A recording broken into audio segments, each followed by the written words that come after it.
We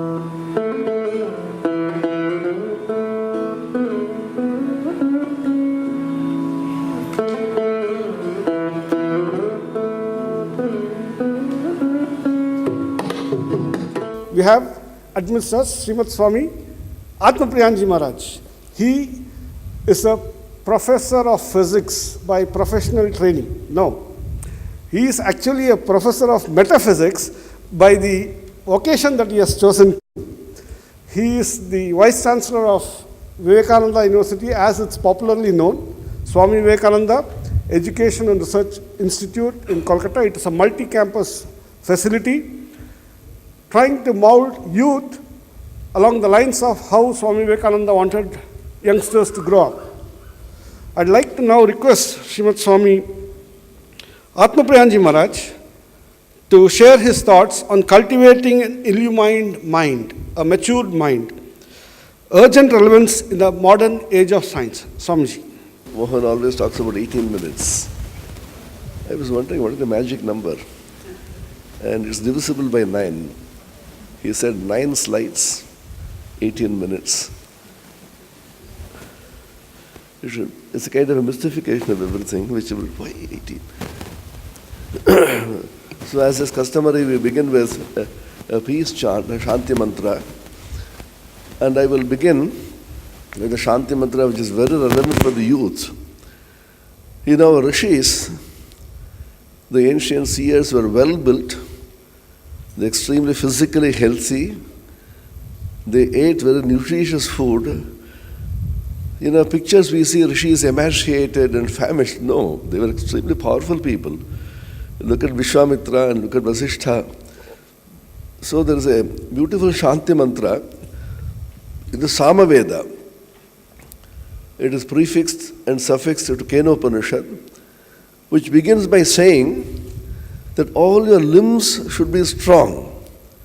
You should be extremely powerful, and you should be energized by the power of the Supreme Spirit. And most interestingly, this is the mantra with which a brahmachari who is ordained to sannyasa is initiated by the Guru. I tell the secret. Some of you may later on embrace sannyasa if God wills. So this will be the mantra with which you will start. First, your limbs should be strong, your eyes should be powerful.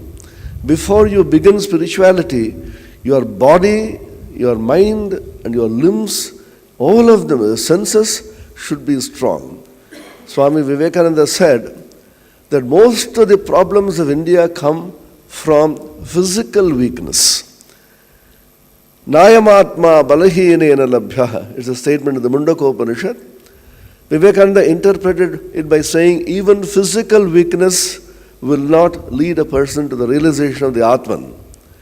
His very dear disciple, Sharat Chandra Chakravarti, told him, but Shankara does not say that. Swamiji thundered, let Shankara say what he says. But I say that a person who is physically weak will not be able to realize the self. Look at our sports, Olympics, or Asian Games. We have all the talent, but we are physically weak. Swamiji told the youth of India, be physically strong, mentally powerful, and spiritually be awakened. So unless you have physical strength, then the Atman cannot be realized. So I begin with this Shanti mantra.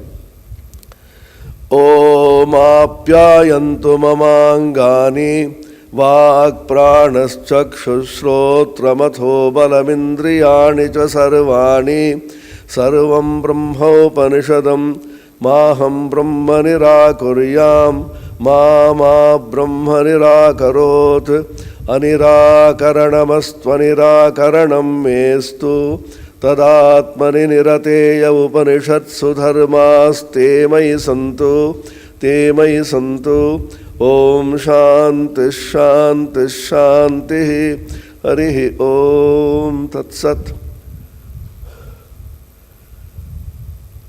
So when I was asked to talk about what kind of Vedantic inputs the youth will have in order to manifest the potential divinity or the perfection within them, I thought of the ancient Indian education. Swamiji repeatedly emphasized the Guru Griha Vasa, living with an illumined Guru, in close contact. And what does a guru do? He doesn't teach at all. That's the Swamiji also said, if I had any say in the education, and if I had to go through the whole thing over again, I will not teach any content at all. I'll only teach the students, the youth, the children, how the mind could be awakened, how the mind could be illumined, and with such an awakened mind, they will be able to gather facts and information just at will. It is just like saying in the modern parlance, nowadays nobody reads books. All of you know this. You have the iPod, you have the Android, and you have, so you don't carry hardcover, paperless office, cashless transactions, everything is less, not more. So exactly what Swami Vivekananda said was, as soon as the child goes to school, give him a scanner. With that, he'll be able to scan all the books and keep it in his brain. His brain and his mind should be awakened to be able to scan any book at will. You know the stories of Swami Vivekananda, they appear to be extremely mysterious, somewhat magical, rather unbelievable. You know, several stories. He went to the library. Every couple of days he used to borrow a book which is 500, 600 pages. And the librarian said, Swami, are you reading them or returning them without reading? Swami, I've read through everything. He used to say, in the beginning I used to read line by line, after para after paragraph, then page after page. When we were children, we were taught the alphabets. We used to read, and you as children, kuti padikradhu solluvaar. You every line, every word, a child goes on struggling. Afterwards, you read through lines, and after some time, you can just know what is there. How much time does it take to scan a book of 600 pages? That's exactly Vivekananda did. Took the book, scanned the whole thing, and return it. And retain it in your brain. You create a folder, put it there. A small pen drive will contain about 100,000 books. You carry it in your pocket, that's it. So the human brain has extraordinary possibilities. Neuroscience people will tell you the possibilities that the human brain has, they have not been exhausted. They say even a genius like Einstein has used only a few percent of his brain. There is no limit to the extent of human brain and human mind. It is extraordinary. Then if mind is so vast, what about the spirit? Even the body, I was telling you yesterday, those of you who are here, a simple book on biology, physiology will tell you that a DNA has 100,000 coded messages. If the whole thing is decoded and a typist types the whole thing down, it will occupy 100,000 volume encyclopedia. That's one DNA. And we have trillions and billions of such DNA, and this entire hall will not be sufficient to declare the glory of half a dozen DNA. And you have such trillions of them, and sitting in this multiple cell system and crying, I'm weak, I'm small, this man is my enemy, I should kill him. Are we not ashamed? Even a book on biology will tell you, you don't have to go to science, you don't have the religion or spirituality. A book on biology will tell you how much is the possibility of the human body, not to speak of the mind. The body is so powerful, how it beautifully coordinates. I also used to wonder, when the tongue is moving inside the mouth, I speak so fast, how is it that the teeth are not biting the tongue? It's a great, isn't it a wonder? We don't wonder about small wonders. It's an extraordinary wonder how the tongue is able to negotiate so fast and the teeth is constantly cooperating. And even if the teeth bite the tongue, you don't knock off the teeth. Who do you punish, the teeth or the tongue? You don't punish both because the teeth is me and the tongue is also me. So the human body is such a tremendous wonder, and the human mind is much more. Last days of his life, Swami Vivekananda was at Belur Math, very ill. He was trying to book the ticket for the Mahasamadhi as we book the rail tickets or the air tickets. He was booking the ticket online, got the almanac, 4th of July he stopped, that's it. Shining volumes of Encyclopedia Britannica were purchased, 25 volumes. Belur Math did not have the necessary funds. They were quite poor.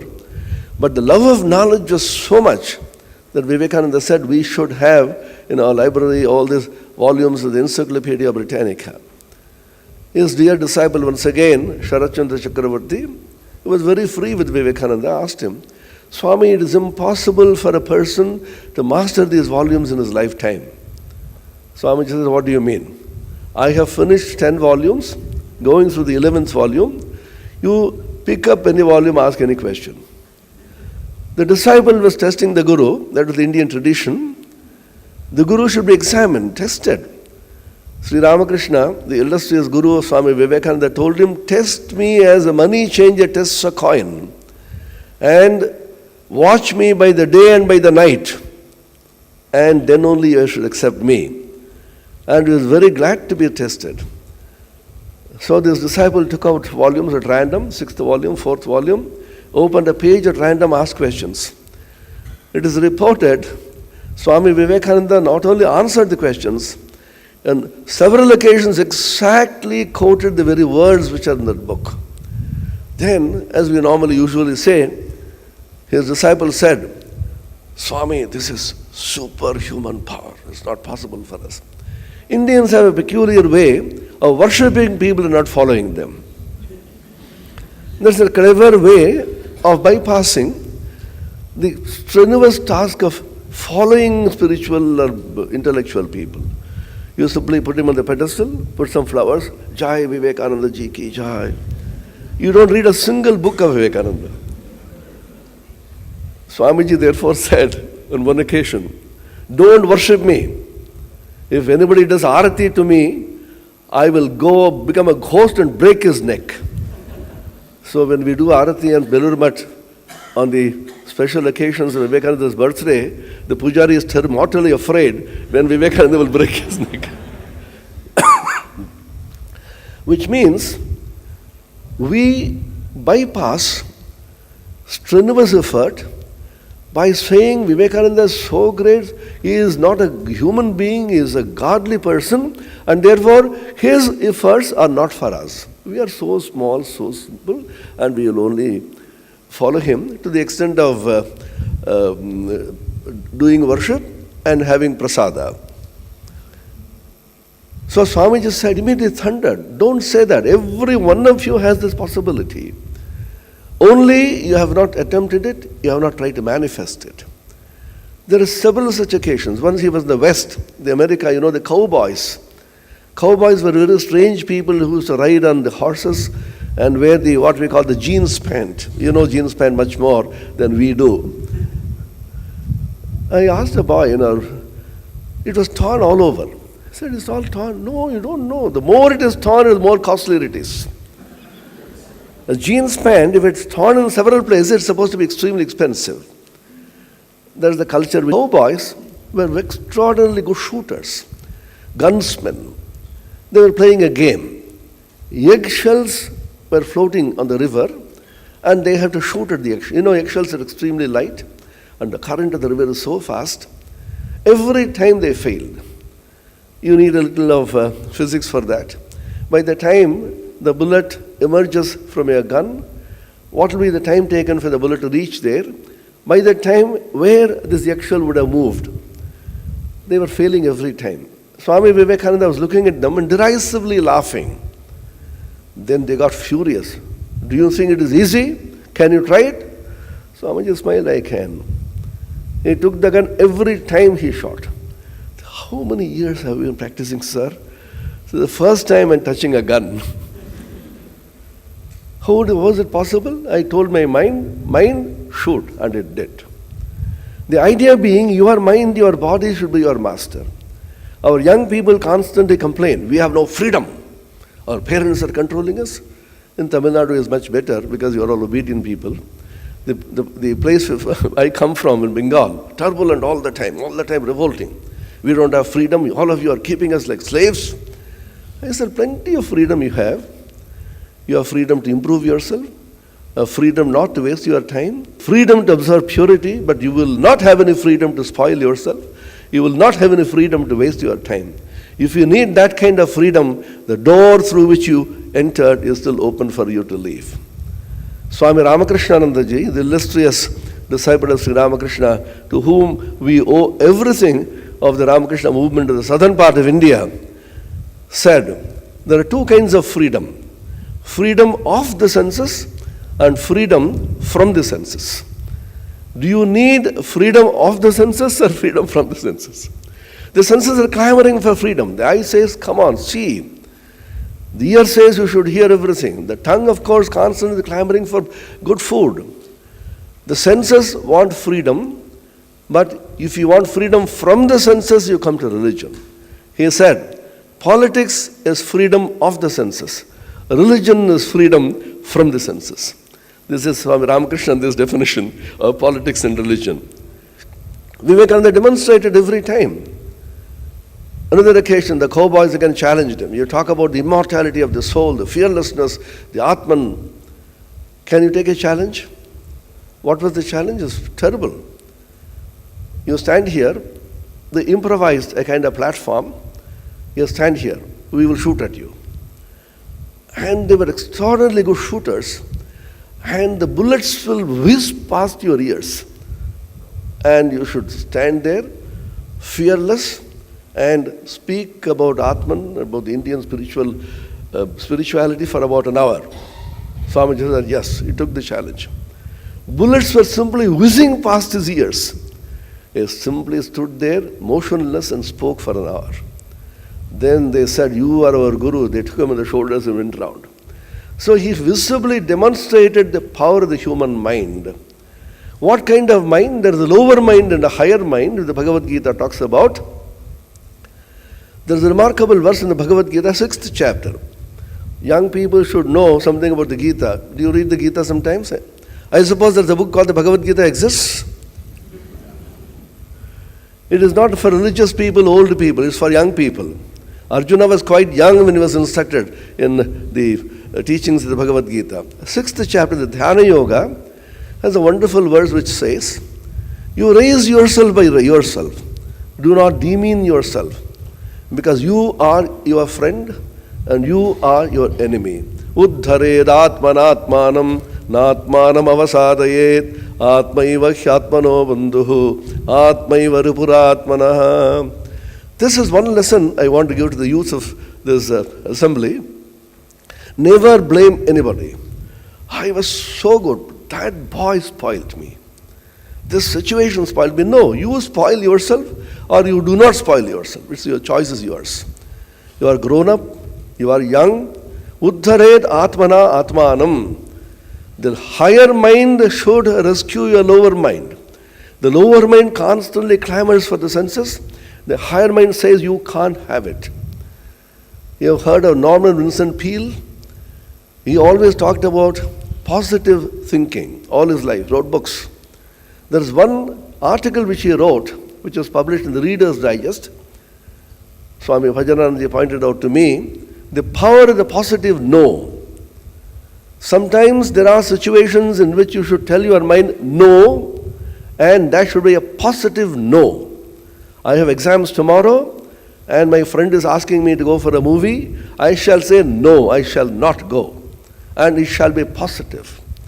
Very often we have a very weak no. Hey, come on, let's go. Classes are so boring, let's go and watch a movie. Well, no, I will not go. It's a very weak no. And after some time when you are pushed, you simply yield. The power to be able to stick through your conviction and say no, that should be developed in your mind. Where to say no and where to say yes is also important. My teacher, I studied in the Vivekananda college here in Madras. When we went to class 11, in those days the pre-university was there. Immediately after class 10, we had to go to the university. He wrote 2 sentences on the blackboard. I remember even now, after nearly 55 years. He wrote there on the board, these 2 sentences should guide you. Why should I? Why not I? To be able to ask this right question in the correct situation will save you. Everybody is avoiding classes and going for movies. You ask yourself, why should I? Nowadays everybody says, oh, this is nothing, there's no harm in it. Everybody does it. You must have heard, everybody may do it, but I shall not do it. Why should I do it? There's a critical situation. One of your friends has fallen ill. He has to be taken to the hospital. Everybody says, no, I don't have the time. Why not I? Why should I? Why not I? Ask this question, right question. Later on, I realized this comes from the Bhagavad Gita, where the Bhagavan says, the Sattviki Buddhi, about which I'll talk very briefly now, the Sattviki Buddhi, the intelligence which has become Sattvik, extremely illumined, that knows when you should do what. This is called Pravrittim cha Nivrittim cha Karya Karye Bhaya Bhaye Bandham Moksham cha Yaveti Buddhi Sa Partha Sattviki. O Partha, Arjuna, that Buddhi is a Sattviki Buddhi which knows Pravritti and Nivritti, when you should do certain things, when you should not do certain things, Karya and Akarya, which should be done, which should not be done, and Bhaya and Abhaya, where you should be fearless and where you should always be fearful. Swami Vivekananda said, be fearless. Sharada Devi, the Holy Mother said, Bhaye bhaye thakta hai, jar ache bhay, tar hoy joy. In Bengali, it means you should always be afraid. A person who is afraid always wins. Now, you reconcile these 2 statements? You should know when you should be afraid. Suppose a gang of people who are addicted to certain things try to pull you, don't show bravado there. You will be simply sucked in. There you avoid. No, I shall not. So there should be afraid. You should be afraid of doing the wrong thing. You should be afraid of getting into immoral things. You should be afraid of doing things which will bring down your dignity as a human being. Na atmanam avasadayet. Don't lower yourself. Bandham moksham jayaveti buddhissa partha sattviki, which is bondage and which is freedom. Our young boys sometimes complain we don't have the freedom. Actually, you have so much of freedom to improve yourself, because a person who happily, joyfully embraces outer bondage will always grow inwardly. Several boys tell us, you Swamis have gotten into terrible bondage. You have an organization and every time you have to take permission from this person. You can't freely do things. I said, we have happily, voluntarily, joyfully accepted outer bondage so that we can have inner freedom. If you have outer freedom, your inner bondage will increase. Most of the remarkable books were written when people were in jail. Discovery of India was written by Jawaharlal Nehru when he was in jail.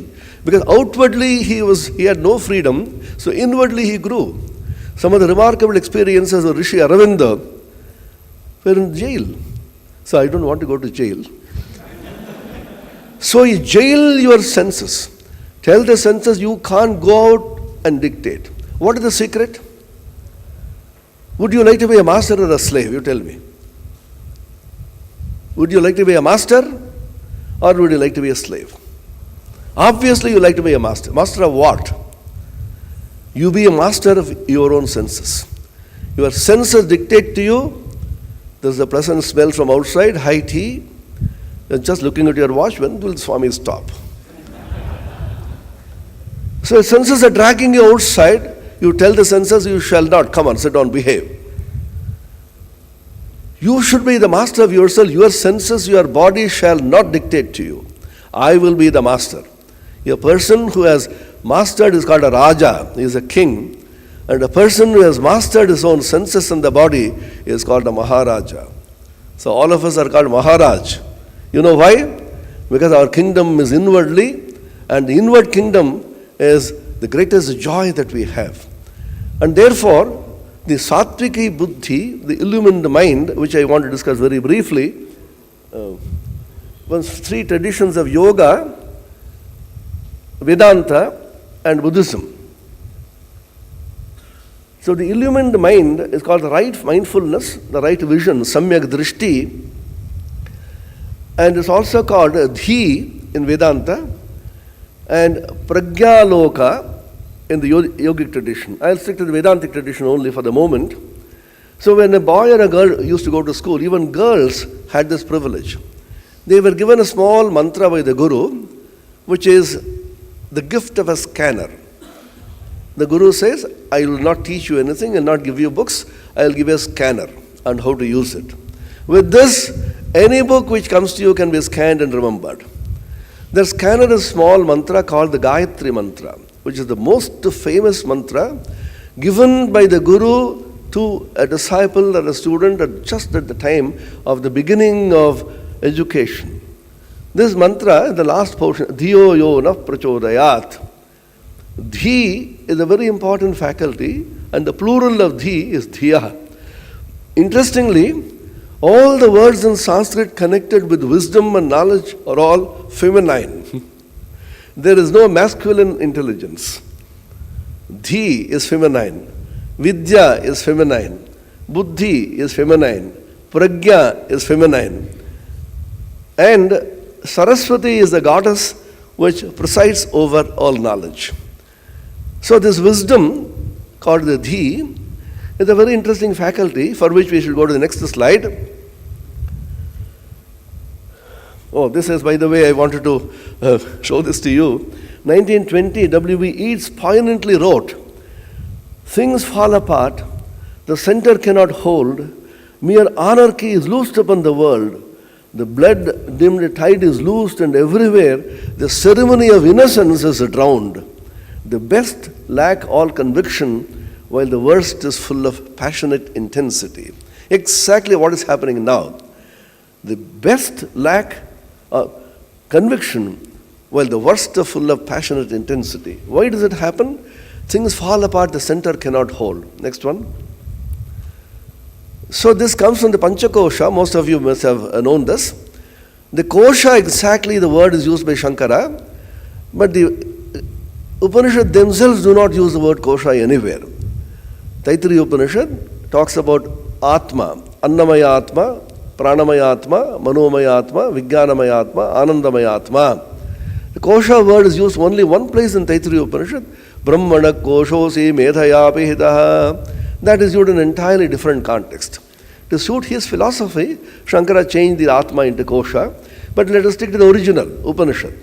Atma means the self. Now, we talk about the Atma as something, a spiritual entity. The Upanishad said every one of the dimensions of the human being is an Atma, a 5-layered human personality. My advice to the youth is, stick to a certain paradigm. It could be Tantra, it could be Vedanta, it could be Yoga, but the most beautiful and the safest paradigm that Swami Vivekananda gave us is, the Vedantic paradigm. The Vedantic paradigm has this Pancha Atma, Annamaya, Pranamaya, Manomaya, Vijnanamaya, Anandamaya. The body itself has its own sensitivity. The neuroscientists now say the body itself tells you what you should do and what you should not do. It has its own sensitivity. Then you have the Pranamaya, which is in between the manas and the body. Who feels hungry? Who feels thirsty? It's not the body. Body is jada. The Atman, the spirit, does not feel hungry. There is something in between called prana, which feels hungry. You say pranaya swaha, apanaya swaha, and so on. And the manas, which is full of thoughts. And the fourth dimension, what we will emphasize now, is called the Vijnanamaya. Next one. I have compared it with the Shat Chakra of the Vedas, of the Tantra. Well, let us skip that. Next one. Now, the Vedanta, the idea of Dhi is the Vijnanamaya. So, your role as youth in education, spiritual education or secular education, is somehow to awaken this Dhi through prayer through brahmacharya and through concentration. When we talk about purity and brahmacharya, everybody gets flabbergasted. It is very simple. It simply says you have to control your senses. Your senses are outgoing and senses are constantly scattered out. You can't focus on anything, least of all. How do you do that? You should have a tremendous abiding interest. I always used to give this example. Some boys say, we can't concentrate. Concentration level is very low. Then I said, suppose you have watching a match, India-Pakistan, the Kurukshetra war. Their cousins fighting. World Cup final, 6 balls, 10 runs. Should anybody tell you, concentrate on the television screen? Your whole heart is drawn there. So Christ said, where your treasure is, there your heart will be also. You love something, then you constantly, the mind will flow. When you awaken your higher consciousness, which is the Dhi, then you have a mind which is illumined. In that illumined mind, impressions will immediately be registered. It is just like you awaken the technique of the photographic technique. When you switch it on, immediately whatever you click, it is immediately retained.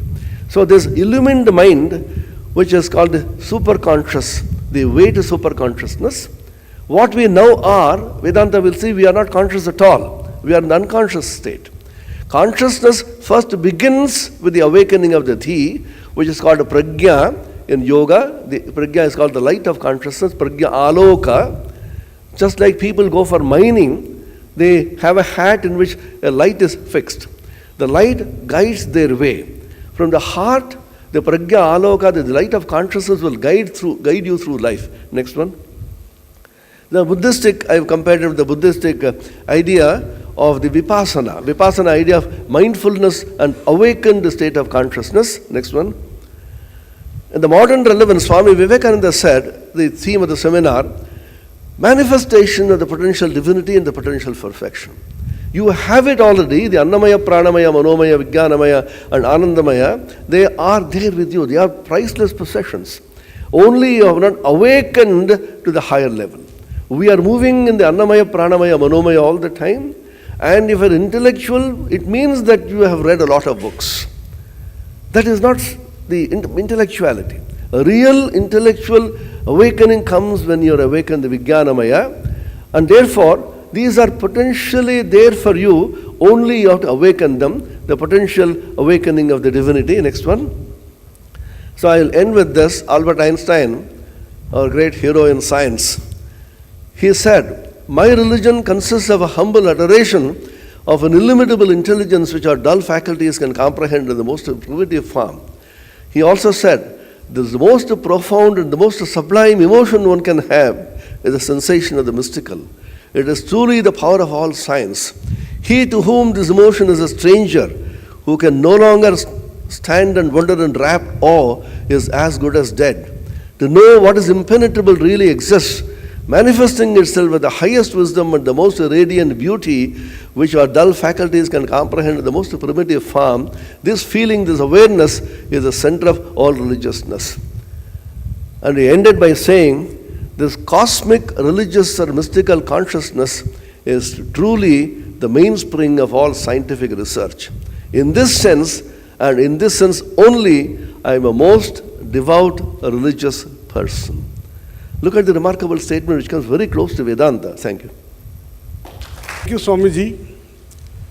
You brought out the remarkable nature of Swami Vivekananda in being so scientific and spiritual, and bringing out the immense possibilities, infinite possibilities that each one of you are capable of.